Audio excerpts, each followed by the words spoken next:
Hello students, जैसा कि आपको पता है हम पढ़ रहे थे चैप्टर पावर शेयरिंग, जिसमें हमने फर्स्ट वीडियो में बेल्जियम के बारे में पढ़ा था कि बेल्जियम है वो बहुत ही स्मॉल कंट्री था और बेल्जियम के जो पावर शेयरिंग अरेंजमेंट है वो सही नहीं था। तो कैसे कॉन्स्टिट्यूशन में अमेंडमेंट हुआ और बेल्जियम का पावर शेयरिंग अरेंजमेंट है वो अच्छा हो गया। अभी हम किसके बारे में पढ़ेंगे, हमने पहले ही बताया था आपको फर्स्ट वीडियो में ही। ये हम पावर शेयरिंग चैप्टर में 2 कंट्रीज़ के बारे में स्टडी करेंगे, एक बेल्जियम और दूसरा श्रीलंका। तो अभी हम किसके बारे में पढ़ रहे हैं, श्रीलंका के बारे में। श्रीलंका क्या है, एक आइलैंड नेशन है और जो श्रीलंका है उसमें जो मेजर सोशल ग्रुप्स हैं यानी कि भाषा बोलने वाले लोग हैं वो सिनेला स्पीकर हैं और तमिल स्पीकर है। तो आप देख रहे होंगे कि जो सिनेला स्पीकर है वो 74% है और तमिल स्पीकर है वो 18% है। अभी आप देख रहे हैं कि मेजोरिटी है वो किसकी है, सिनेला स्पीकर की मेजोरिटी है। मेजोरिटी किसकी है, सिनेला स्पीकर की है। श्रीलंका इंडिपेंडेंट नेशन या कंट्री बना था 1948 में और श्रीलंका में जो मेजोरिटी जिसकी थी सिनेला स्पीकर्स की, उन्होंने सरकार बना ली और 1956 में क्या पास कर दिया, एक एक्ट पास कर दिया जिसके अकॉर्डिंग सिनेला लैंग्वेज को क्या घोषित कर दिया गया, ऑफिशियल लैंग्वेज। ऑफिशियल लैंग्वेज का मतलब समझते हो बेटा क्या होता है? ऑफिशियल लैंग्वेज का मतलब ये है कि कंट्री के अंदर जो भी गवर्नमेंट जॉब्स के एग्ज़ाम होंगे, जो भी यूनिवर्सिटीज़ में कॉलेजेस में एजुकेशन दी जाएगी वो सब सिनेला लैंग्वेज में होगी।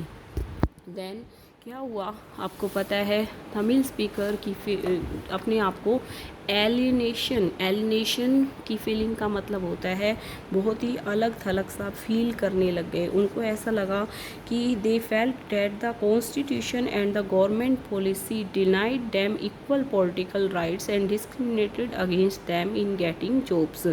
मतलब उनको कहीं ना कहीं है ना पॉलिटिकल राइट्स नहीं मिल रहे, वोट देने का अधिकार नहीं मिल रहा और कहीं कहीं उनको लगा कि उनको जॉब है वो अपॉर्चुनिटीज़ हैं उनसे दूर रखा जा रहा है। और इसकी वजह से क्या हुआ, as a result the relation between Sinhala and Tamil communities strained, यानी कि दोनों के बीच का रिलेशन है वो ख़राब हो गया। अभी आप देख रहे हैं कि जो श्रीलंका है वो यूनिटरी सिस्टम बेस्ड कंट्री है बेटा। यूनिटरी सिस्टम बेस्ड कंट्री मतलब जो एक ही मतलब जैसे सिनेला स्पीकर है उनकी मेजोरिटी है और तमिल स्पीकर है वो माइनॉरिटी में है और डोमिनेंट कौन है, सिनेला स्पीकर। उन्होंने सरकार भी बना ली है 1948 में जब श्रीलंका इंडिपेंडेंट कंट्री बना। 1956 में एक्ट पास करके सिनेला को ऑफिशियल लैंग्वेज भी घोषित कर दिया। तो श्रीलंकन तमिल्स जो अपने आप को एलिनेटेड फील कर रहे थे, अलग थलग फील कर रहे थे, they demand for a separate Tamil state. उन्होंने क्या कहा कि उनको एक अलग से तमिल स्टेट है वो बना कर दिया जाए, बट सिनेला स्पीकर्स हैं वो डिमांड को मानने को तैयार नहीं थी।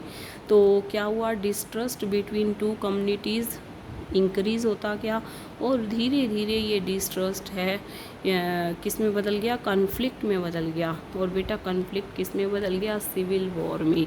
सबसे इम्पोर्टेंट पॉइंट यही है कि कॉन्फ्लिक्ट किस में बदल गया, सिविल वॉर में। सिविल वॉर का मतलब होता है गृह युद्ध में, यानी कि घर में ही युद्ध हो गया। मतलब सिनेला स्पीकर और तमिल स्पीकर्स बोलने वाले लोगों के बीच में सिविल वॉर हो गया। As a result thousands of people of both the communities have been killed. मतलब बहुत सारे लोग हैं इसमें मारे गए। Many families were forced to leave the countries as refugees. मतलब बहुत सारी फैमिलीज़ को अपना घर छोड़कर जाना पड़ गया। और आपको पता है इससे पहले श्रीलंका का बहुत ही एक्सीलेंट रिकॉर्ड रहा था इकोनॉमिक डेवलपमेंट में, एजुकेशन में, हेल्थ में। बट इसकी वजह से क्या हुआ कि सोशल, कल्चरल और इकोनॉमिक लाइफ है वो ज़्यादा प्रभावित हुई श्रीलंका के लोगों की। तो क्वेश्चन क्या आता है, क्वेश्चन यही आता है कि what is the power sharing arrangement of Sri Lanka. Sri Lanka का पावर शेयरिंग अरेंजमेंट गुड नहीं था, इसमें यूनिटरी सिस्टम था और एंड में भी यूनिटरी सिस्टम रह गया। श्रीलंका के लीडर्स हैं वो ज़्यादा समझदार नहीं थे, उन्होंने अपने कॉन्स्टिट्यूशन में कोई अमेंडमेंट नहीं किया। जैसा कि आप देख रहे हैं कि सिनेला स्पीकर्स हैं वो मेजोरिटी में थे, 74%। श्रीलंका है वो 1948 में इंडिपेंडेंट कंट्री बना, 1956 में एक्ट पास करके ऑफिशियल लैंग्वेज बना दिया गया सिनेला को, जिससे कि तमिल स्पीकर अपने आप को एलिनेटेड फील करने लग गए और दोनों कंट्रीज़ कम्युनिटीज़ के बीच में क्या हो गया, कन्फ्लिक्ट हो गया और कन्फ्लिक्ट है वो सिविल वॉर में कन्वर्ट हो गया। तो क्वेश्चन आता है which factors responsible for civil war in Sri Lanka. तो आई थिंक आप समझ गए होंगे। प्लीज़ बेटा बहुत अच्छे से आपको इस कॉन्सेप्ट को पढ़ना है, अच्छे से याद करना है। ओके बेटा, थैंक यू।